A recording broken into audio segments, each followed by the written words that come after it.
Kim Basinger was once more than just a star. She was the dream itself, an ethereal vision that danced across movie screens and settled deep into the hearts of an entire generation. As Vicky Vale in Batman or the emotionally complex Lynn Bracken in L.A. Confidential, she didn't merely perform, she radiated.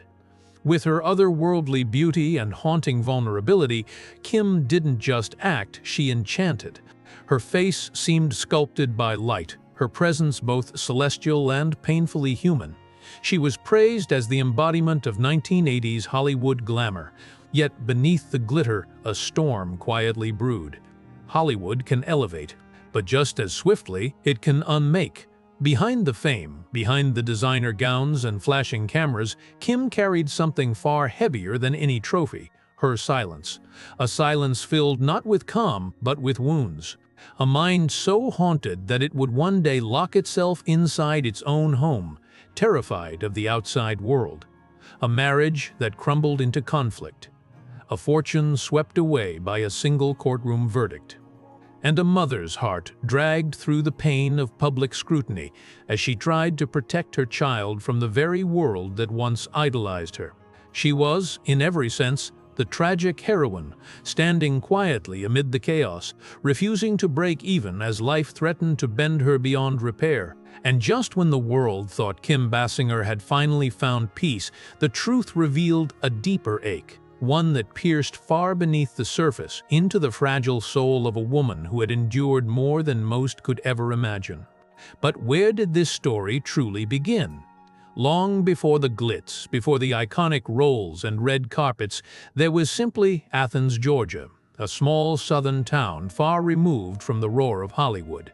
And it was there, on December 8, 1953, that a delicate baby girl named Camila Ann Basinger entered the world.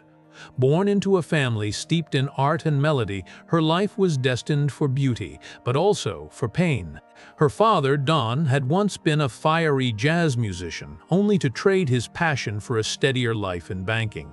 Her mother, Anne, had been a dancer, a model, even a performer in musicals before settling into the rhythm of raising 5 children. The house was alive with music and movement. But for Kim, it was never comforting. It was overwhelming. From an early age, she wasn't like the others. While her siblings laughed and played freely, Kim retreated into herself. Her shyness wasn't endearing. It was suffocating. She couldn't even bring herself to order food at a restaurant. In school, the attention of her classmates became unbearable. One day, just being called upon was enough to make her collapse to the floor, fainting under the pressure of a room full of eyes. People mistook her silence for arrogance. But in truth, it was armor. She wasn't cold. She was afraid. Her parents, desperate to help her, enrolled her in dance and voice lessons. They hoped performance might free her from her shell. In some ways, it did. She found movement soothing. But the spotlight remained a source of terror. Every dance felt like an invasion, every lesson a battle between expression and fear. Still, even amid the struggle, a quiet longing was born, an ember that would one day ignite her destiny. Kim recalled watching her father's face glow during movies, transformed by the illusion of cinema. "That's the real reason I became an actress," she once said. "I wanted to see that look in my father's eyes. Not the applause, not the fame, but the simple miracle of moving someone she loved." At 18, Kim stepped into the local Athens Junior Miss pageant. To the town, it was a casual event. To Kim, it was war. She stood on that stage trembling, every part of her ready to collapse. But this time, she didn't. She sang, she stayed standing, she survived. That night wasn't about winning. It was about proving to herself that she could endure the gaze of others without disappearing. It didn't mean her struggles ended. Her shyness would continue to haunt her for years, often transforming into full-blown panic. But that night planted a seed. From the girl who once fainted just from being seen, a woman began to rise. From the quiet streets of Athens, Georgia, Kim Basinger stepped cautiously into a world that had no patience for fragility. After her pageant appearance, doors slowly began to open. The Ford Modeling Agency, one of the most prestigious in the country, took notice. To the world, it looked like a miracle. the painfully shy girl was now being called the face of a generation. But to Kim, this was not freedom. It was a new prison, one crafted from light and illusion. Her face, once her own, quickly became a commodity. Magazine covers, advertisements, campaigns, all demanding a version of Kim that didn't quite exist. The soft-spoken Southern girl was being repackaged into an icon of perfection. Her porcelain skin, her radiant hair, her eyes that seemed to beckon and guard at the same time, these features became her currency. And with each photo shoot, with each carefully posed image, she felt herself drifting further from who she truly was. To the public, she was triumph incarnate, but inside, she was suffocating. Every camera flash felt like an interrogation. Every contract reduced her to measurements and lighting. "I couldn't take it," she later confessed. "It felt like I was drowning in a world that didn't care if I could breathe." Her body may have graced the covers of fashion magazines and album sleeves. Even the band Survivor used her image. But her soul remained untouched, unseen. And then, in one of the boldest moves of her life, Kim walked away. At the very height of her modeling fame, she chose to leave it all behind. She turned her back on the industry that had elevated her image, and she enrolled at the William Esper Studio in New York to study acting. It was a dramatic shift, one that few understood. Why would a model at the peak of her success start over in a bare classroom with no spotlight, no applause? But that was exactly the point. In acting school, Kim was stripped of artifice, no makeup, no poses, just raw emotion. For someone who had spent her whole life hiding from being seen, it was agony. Every monologue felt like peeling away layers she wasn't sure she wanted to reveal. But she stayed. She endured. She turned her wounds into tools. Her vulnerability became her gift. Hollywood, of course, wasn't ready. Casting directors laughed at the idea of a model becoming an actress. They saw her as little more than a pretty face. Decorative, replaceable, shallow. The roles she was offered, when they came at all, were fleeting. Uncredited parts. Forgettable appearances on TV shows. Her beauty had once opened doors, but now it kept them shut. But Kim was not interested in being anyone's ornament. She faced each rejection with a quiet, growing determination. "I'm not a mannequin," she would tell herself. "I'm an actress." That belief kept her going. Then, in 1981, came a turning point that shocked everyone. Kim posed for Playboy magazine. To some, it looked like a contradiction. How could a woman tired of objectification step into one of the most objectifying arenas? But for Kim, this was not surrender. It was rebellion. She was reclaiming her image on her own terms. Playboy gave her power not because of how she looked, but because she chose to be seen. "It was my decision," she said. "It was how I carved a path toward film, and it worked." In 1983, Kim Basinger became a Bond girl, Domino Patachi in Never Say Never Again, alongside the legendary Sean Connery. The film earned more than $160 million worldwide. Kim's performance, radiant and enigmatic, placed her on the global stage. She was no longer just a model, she was a movie star. But stardom came with its own kind of trap. Hollywood now saw her not as an artist, but as a fantasy. She had gone from one cage to another. The industry adored her, yes, but for the wrong reasons. She wasn't praised for her depth, but for her allure, the danger, the mystique, the body. Kim refused to let that narrative define her. In 1984, she starred in The Natural Opposite, Robert Redford. This time, critics noticed something else, subtlety. Poise, complexity. Her portrayal of Memo Paris wasn't just beautiful, it was haunting. The performance earned her a Golden Globe nomination and silenced many doubters. It was her quiet declaration, "I am not your fantasy, I am an actress, watch me." Just as the doors of Hollywood began to fully open for Kim Basinger, what lay beyond them was not all red carpets and golden accolades. Behind the glamour of success was a kind of darkness no one had prepared her for. In the mid-1980s, she accepted a role that would both define and haunt her. That role was Elizabeth in 9 Weeks, a character consumed by a torrid, emotionally volatile relationship. On screen, Kim became the embodiment of desire and danger, but off-screen she was walking a tightrope over fire. The film was sold as erotic and bold, a symbol of fearless femininity. Yet the process of making it left Kim feeling exposed, stripped down not just physically but emotionally. To audiences in Europe, the film was art-bold, visceral, unforgettable. But in the United States, it was condemned. Critics called it indecent, even cruel. And while the world debated its meaning, Kim was left with the scars of an experience that blurred the line between acting and trauma. She later confessed that the emotional toll was immense. She felt used, drained, not by the content, but by how she was asked to inhabit it.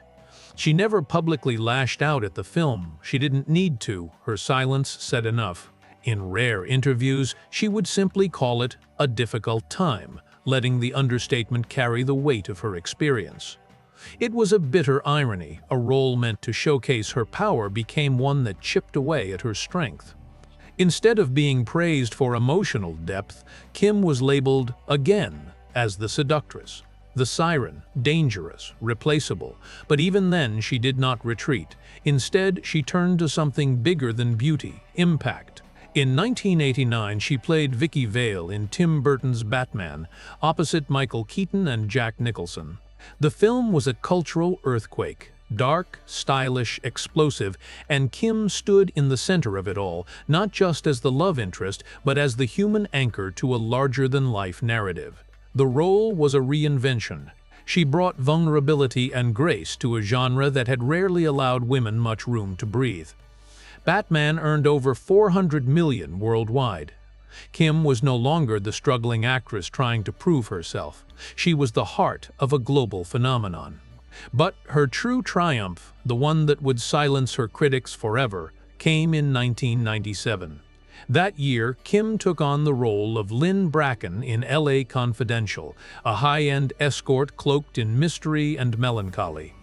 With every glance, every pause, every whispered line, she transformed the screen. She played a woman shaped by pain, molded by survival. It wasn't beauty that carried her performance, it was gravity. Kim Basinger didn't just play Lynn Bracken, she became her. For that performance, she was awarded the Oscar, the Golden Globe, and the Screen Actors Guild Award. The industry that had once mocked her now bowed. In one unforgettable night, Kim proved she was not a fluke. She was a force. But the higher she rose, the more fragile the ground beneath her became. In 1991, Kim agreed to star in a film called Boxing Helena, a surreal, deeply controversial project. At first, she supported it. But when she truly understood the disturbing content, a tale of obsession, control, and dismemberment, she backed out. It was a decision based on instinct and dignity. But the studio didn't see it that way. They sued her for breach of contract, claiming her departure destroyed the film's viability, and in 1993, Kim lost. The court ordered her to pay $8 million in damages. The headlines were ruthless.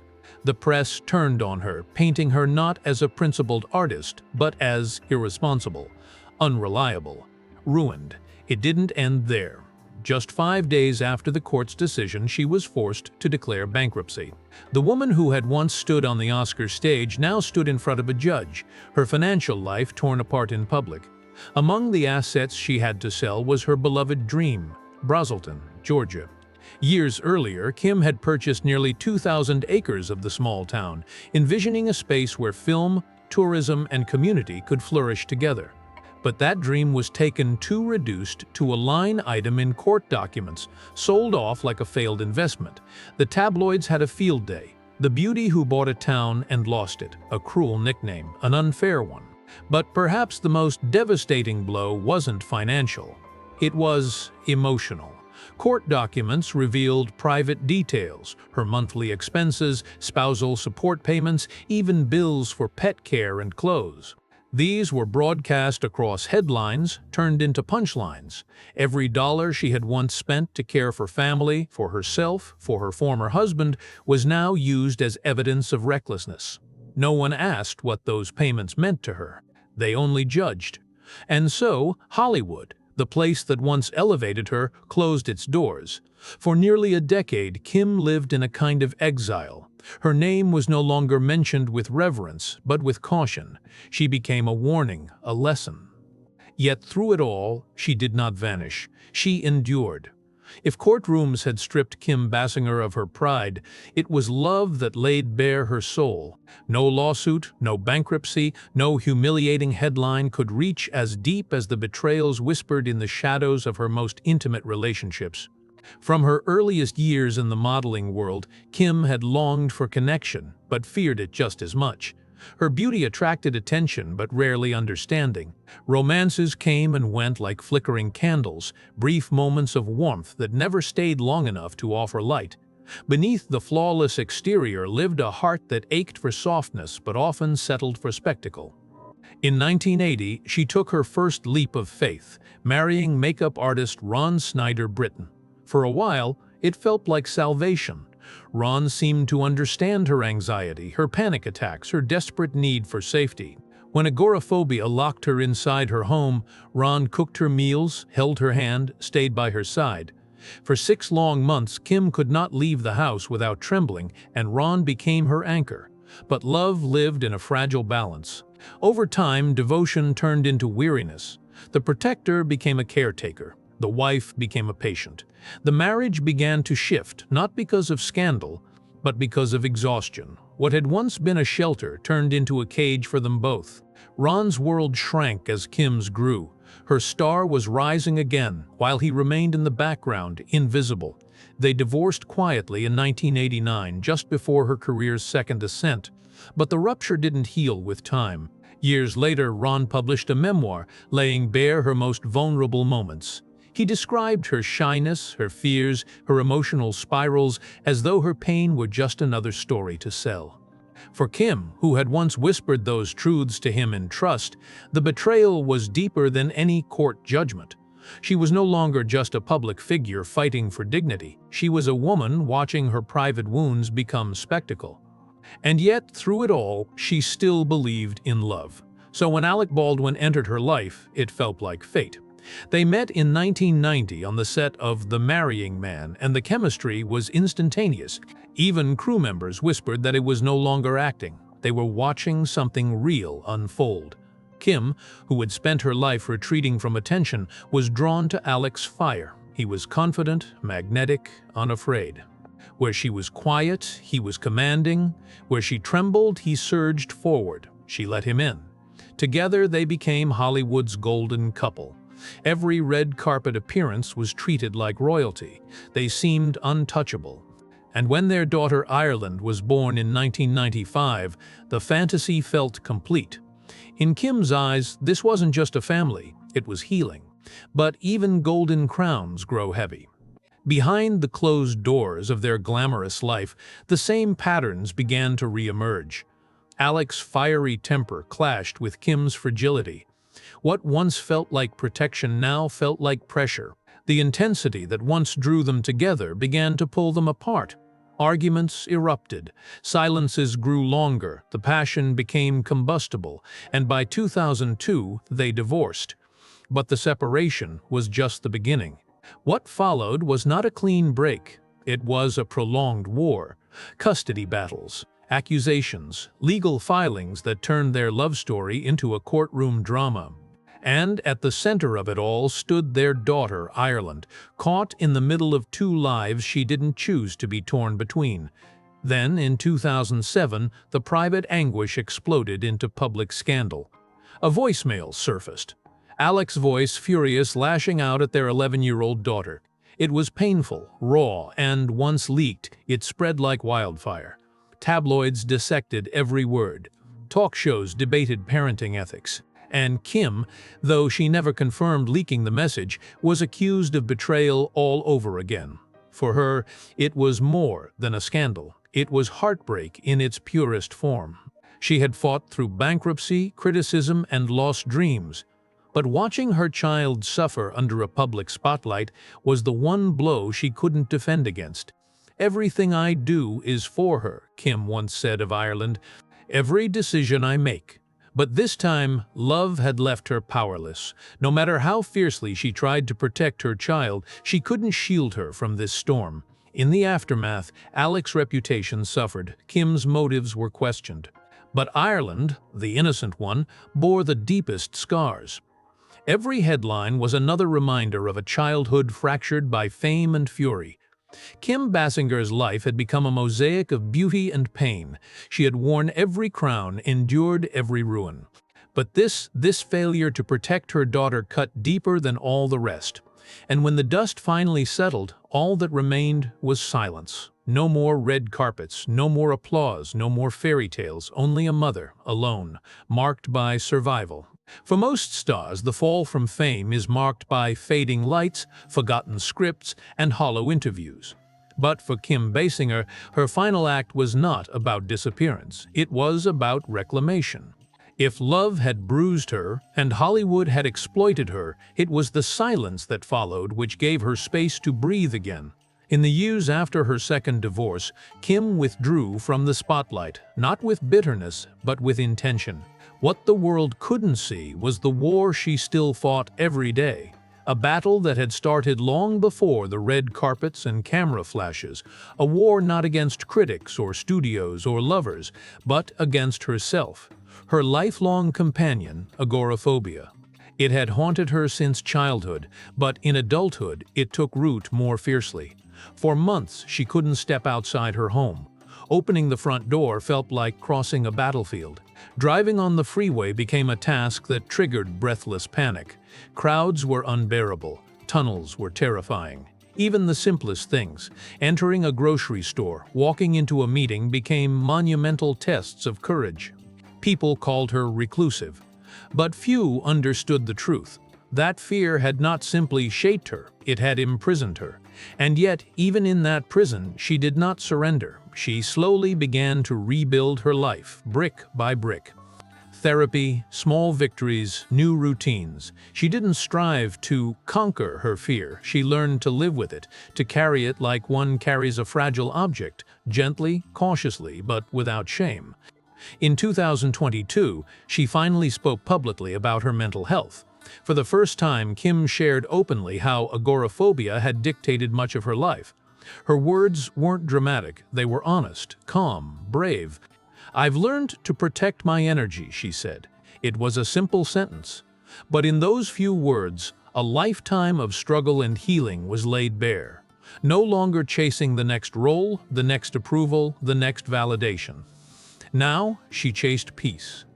And in that quiet, something unexpected happened. She found love again. Around 2014, she met Mitch Stone, a hairstylist who had once helped her look the part, and later helped her feel whole. Their relationship wasn't flashy or photographed. It unfolded slowly, privately, in the kind of quiet Kim had always craved. Mitch didn't demand the spotlight, he offered stillness. Together, they built a life not of spectacle, but of sanctuary. Walks by the ocean, shared meals, laughter unrecorded. For the first time in decades, Kim wasn't performing love. She was living it. Her daughter Ireland, too, began to heal. And when Kim became a grandmother, it was as though the universe had offered her one last redemption. In holding that child, she found a softness untouched by fame, by fear, by pain. She didn't have to be the flawless actress. She only had to be present. The agoraphobia never completely disappeared, but it lost its grip.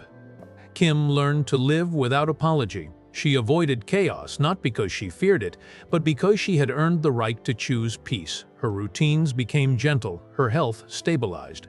Her choices, like her vegetarianism, reflected a deeper empathy, not just for animals, but for herself. And though she stepped away from blockbusters, she never fully left the world of art. In 2017, she appeared in 50 Shades Darker, a supporting role that reminded audiences she could still command a screen without dominating it. Later came smaller, more intimate projects, an experimental short film, a digital performance in a video game. To some, they were insignificant. To Kim, they were evolution. She no longer needed the loudest applause. She only needed authenticity. She began treating her life like a sacred garden. Only the things that brought light were allowed in. No more chasing, no more performance. Just quiet, just presence, just her.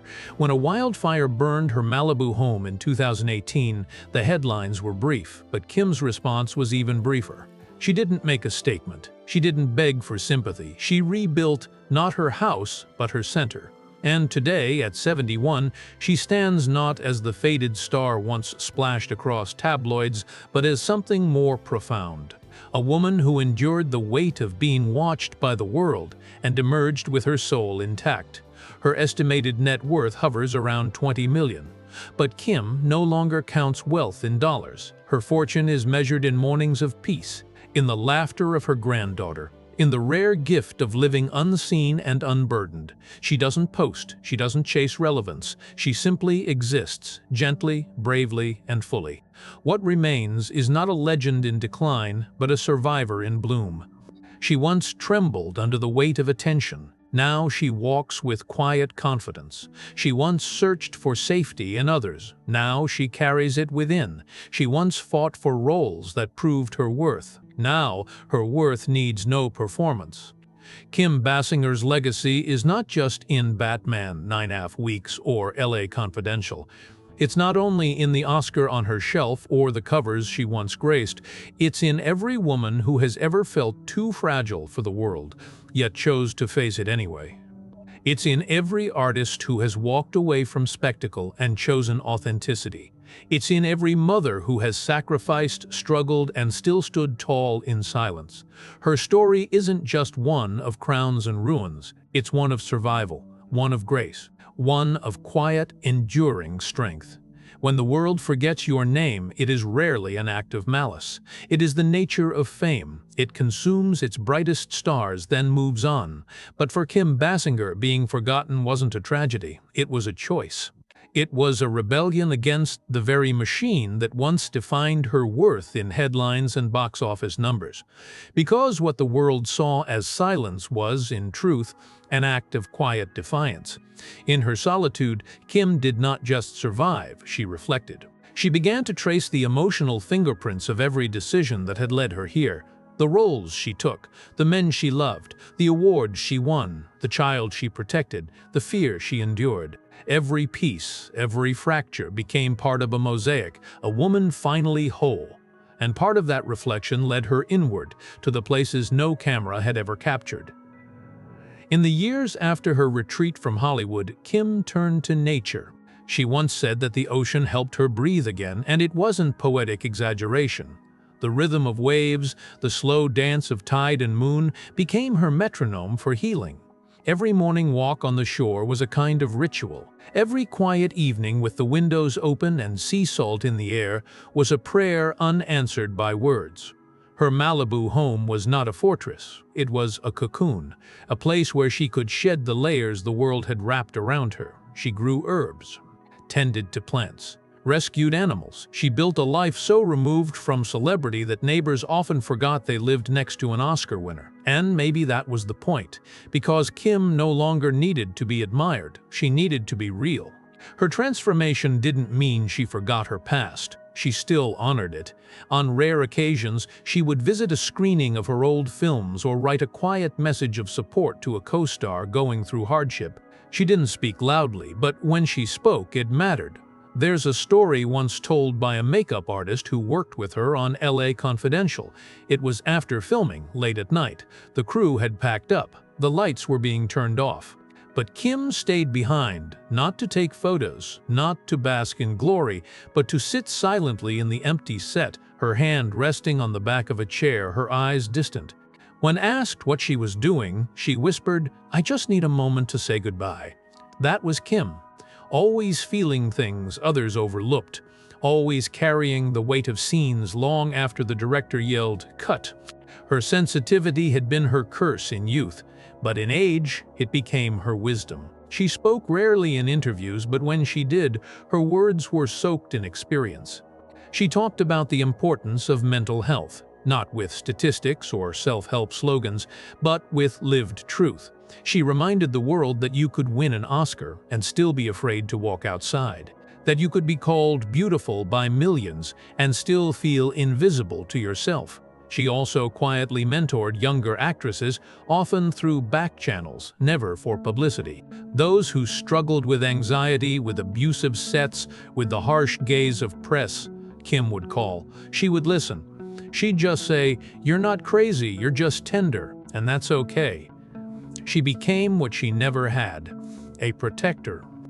In the years that followed her retreat from the spotlight, Kim Basinger's life began to take on the contours of something rare in the entertainment world: simplicity. She no longer chased premieres or positioned herself in the paparazzi's line of fire. Instead, she leaned into the beauty of ordinary things. She became a woman who found meaning in the small moments the rest of the world might miss. In her kitchen, she'd brew tea while listening to the wind outside. She read poetry again, the kind her father once loved: Emily Dickinson, Pablo Neruda. Even the spare silence between stanzas spoke to her in a way no script ever had. She would mark passages in pencil and return to them on days when the world outside felt too loud. She journaled, not for publication or memoir, but for herself. On lined pages tucked into soft leather notebooks, she'd write about motherhood, about grief, about forgiveness, not just of others, but of the girl she once was. The girl who fainted in front of a classroom, the woman who stayed too long in rooms where she wasn't safe, the mother who worried she'd failed, the actress who believed for too long that beauty was all she had. Each page became a step toward release. And through all this, her relationship with her daughter Ireland evolved into something beautiful, not in the cinematic sense, but in the honest, messy, enduring way that real relationships are forged. Ireland grew up, made mistakes, faced headlines of her own, and through it all, Kim was there. Not as the actress from Batman, but as the mother who'd once whispered lullabies during panic attacks, who held the weight of two lives when no one else was looking. Becoming a grandmother deepened her in ways even she couldn't articulate. When she held her granddaughter for the first time, it was as if every scar on her soul found purpose. She once said privately to a friend, "This child will never have to carry the silence I did." That was Kim's redemption, not on screen, but in legacy. She often spoke about energy, not in the abstract sense, but as something real and tangible. "I only give what I can afford to lose," she once said, "and I protect what feeds me." She learned to say no, not out of fear, but out of deep knowing, knowing what drained her, knowing what didn't deserve her, knowing when to step back. When Hollywood came calling with scripts and offers, some nostalgic, some lucrative, she often declined. Not because she couldn't perform, but because she no longer needed to prove anything. She had already given the world her soul. Now she was learning to give it back to herself. There is a rare kind of legacy that isn't written in gold or carved into awards. It lives instead in the stillness someone leaves behind, in the space they've cleared for others to breathe, in the lessons they never spoke aloud, but lived fully. Kim Basinger's legacy is that kind. She never authored a best-selling memoir. She didn't launch a lifestyle brand. She didn't turn her name into a business empire like many of her peers. And yet, in her quiet way, she reshaped the conversation around beauty, vulnerability, and survival. She was the first of her kind in many ways. Before mental health was a public topic, she lived it. Before trauma was something people named, she carried it. Before actresses were allowed to be more than symbols, she demanded it. And even when those battles cost her everything, from money to marriage to public sympathy, she fought them with a kind of silent bravery that makes her story unforgettable. She taught us something essential, that fragility is not weakness, that silence is not absence, that choosing peace over power is not retreat, but a revolution in itself. There are younger actresses today who credit Kim without ever having met her. They say her performance in L.A. Confidential showed them that beauty can have pain behind it, and that pain can be powerful. Others mention her vulnerability in 8 Mile, her haunting silence in The Door in the Floor, her strength in walking away from roles, men, and institutions that didn't respect her. But perhaps the most powerful impact Kim has made isn't on film at all.